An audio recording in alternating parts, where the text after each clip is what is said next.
The foundation of the Warcraft universe was set when Blizzard Entertainment invited players to Azeroth for the first time with Warcraft, Orcs and Humans in November 1994. This real-time strategy game was quickly followed by Warcraft 2, Tides of Darkness in December 1995. Orcs and Humans and Tides of Darkness chronicled the Orcish horde's rampage across Azeroth and the mighty alliance that arose to stem the brutal invasion.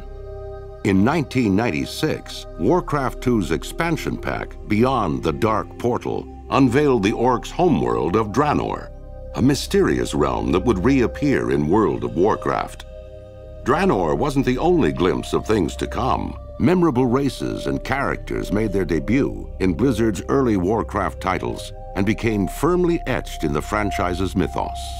Despite limited technology, these games contained the elements that would come to define Warcraft: multiplayer support, unique game mechanics, story-driven cutscenes, a distinct art style, captivating cinematics, and a host of units, each with their own distinct personalities. Each of the early Warcraft games went on to win numerous awards, and by the release of Beyond the Dark Portal, Azeroth was truly coming into its own. In 1996, Blizzard began expanding the franchise with Warcraft Adventures, Lord of the Clans, an adventure game that told of Thrall's rise from slave to horde warchief and the profound impact he would have on the world of Azeroth.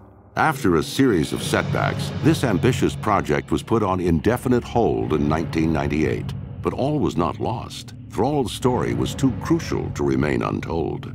To give the story the attention it deserved, Blizzard hired writer Christie Golden to adapt Thrall's tale into the Lord of the Clans novel.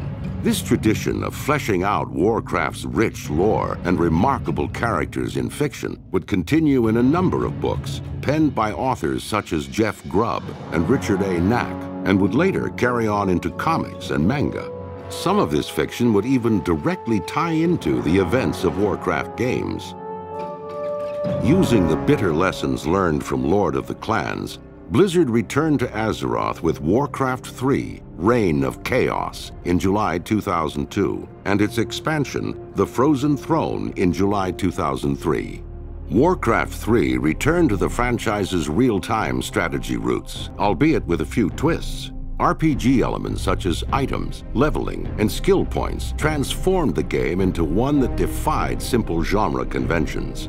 Multiplayer support over Blizzard's online gaming service, Battle.net, also elevated Warcraft 3 to the international esports stage, while its robust map editor fostered a thriving mod community.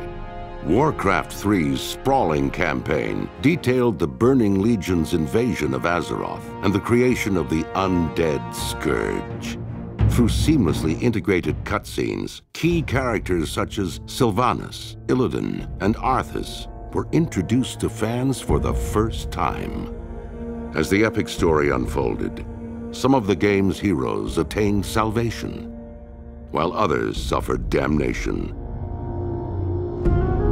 Also present were races such as the Tauren, Night Elves, and even Murlocs.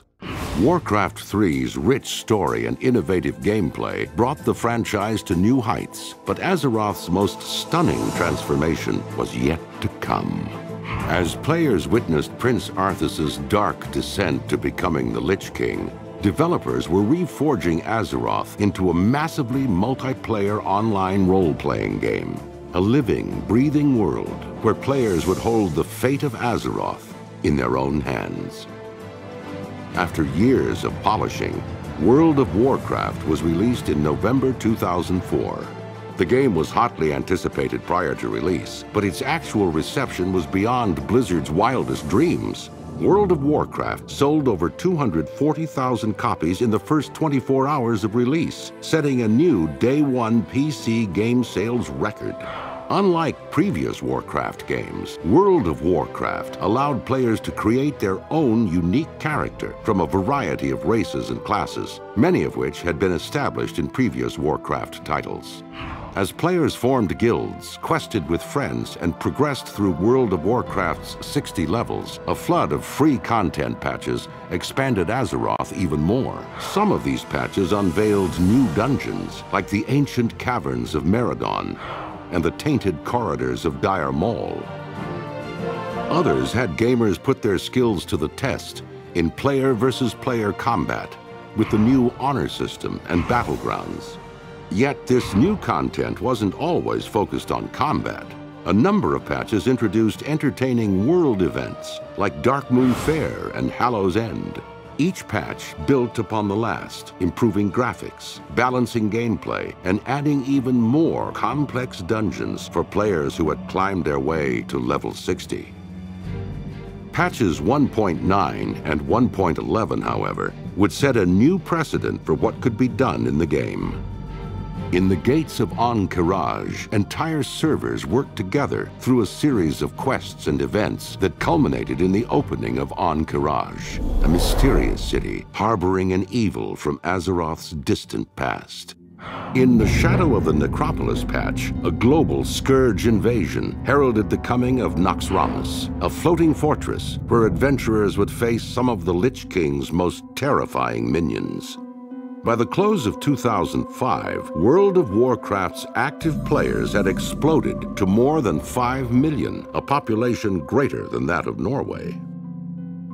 With the release of Zul'Gurub in patch 1.7, a mysterious plague spread throughout Azeroth. The pandemic was never intended by developers, but soon researchers began studying the effects of the plague and applying what they learned to future real-world outbreaks.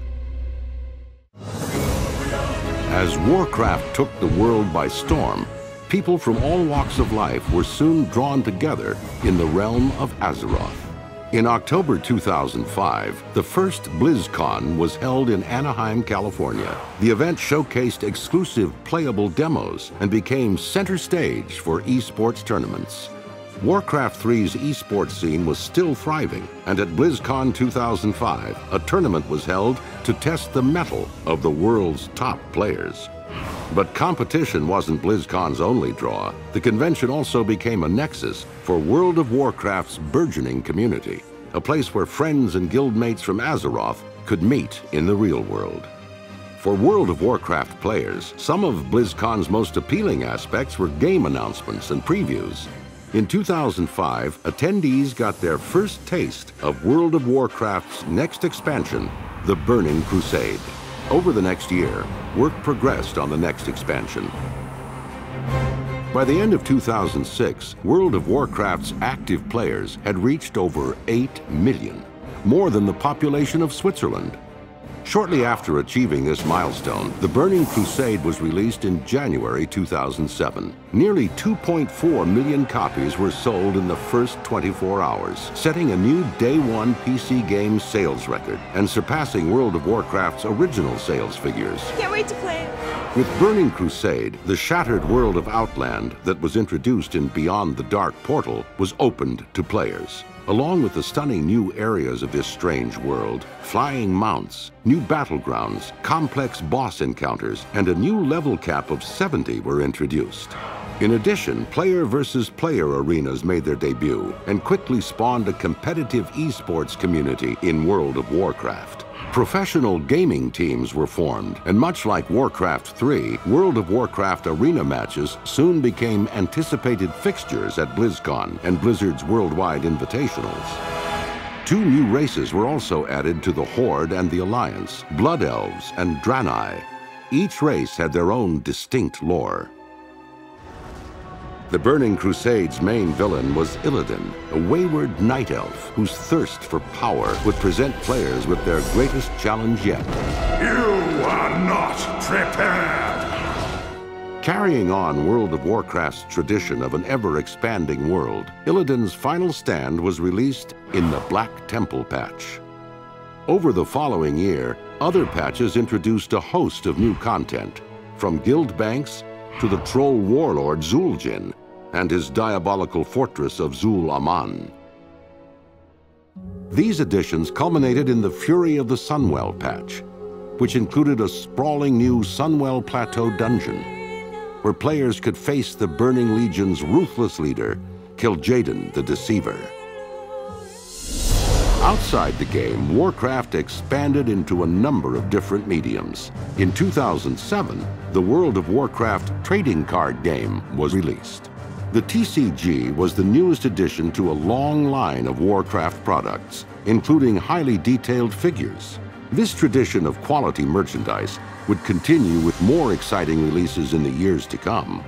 But the driving force behind these products remained World of Warcraft.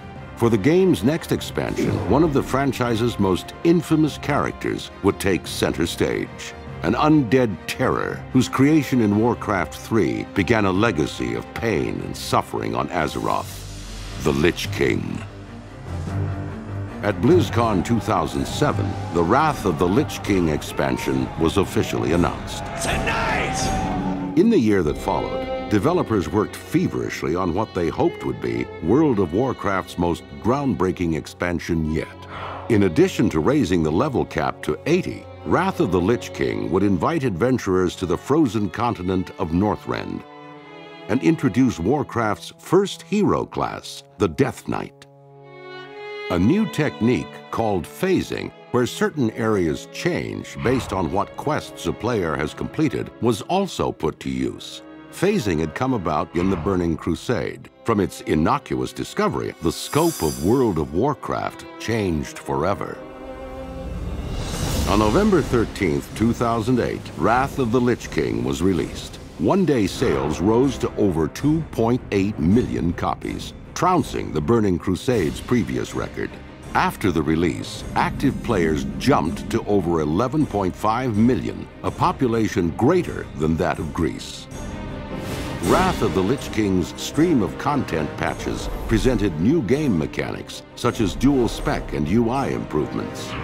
These patches also allowed players to unearth the mysteries of the ancient Titan city of Ulduar, prove their worth at the Argent Tournament and Crusaders Colosseum, and finally face the Lich King in the frigid halls of Icecrown Citadel. By Wrath of the Lich King's release, World of Warcraft had firmly established itself as a pop culture phenomenon. TV shows such as PBS, Stargate Atlantis, and South Park referenced the game. In 2006, World of Warcraft TV spots began airing that featured the likes of William Shatner, Ozzy Osbourne, and Mr. T. 2006 was also the year that Blizzard announced a Warcraft movie in the works. By 2010, players had succeeded in storming Icecrown Citadel and ending the Lich King's reign of terror. At long last, one of Azeroth's greatest foes was vanquished. But the world was not destined to enjoy lasting peace. As players braved the frozen wastes of Northrend, developers were hard at work crafting the game's most ambitious expansion to date, Cataclysm. Instead of adding an entirely new continent or world like previous expansions, this time, Azeroth itself would be transformed. Deathwing, a corrupted dragon aspect whose character had been developed in previous fiction and games, would emerge as the force responsible for Azeroth's violent alteration.